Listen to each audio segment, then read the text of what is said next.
तो नमस्ते प्रणाम भाई लोग। तो आप लोगों को बता दें कि आज टुनटुन लाल यादव का हल्दी का रस्म मनाया जा रहा है, जिसमें खेसारी लाल यादव वीडियो कॉल पर टुनटुन लाल यादव को शादी की बहुत सारी बधाइयाँ दे रहे हैं, जिसमें उन्होंने बताया कि टुनटुन लाल यादव को हमारी और पूरे इंडस्ट्री की तरफ से बहुत बहुत सारी बधाइयाँ।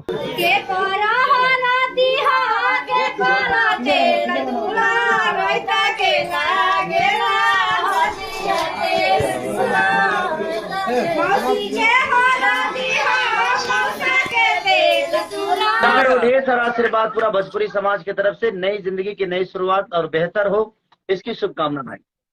ढेर सारा शुभकामना। तनी शूटिंग पर बानी से ना पैनिया। प्रणाम।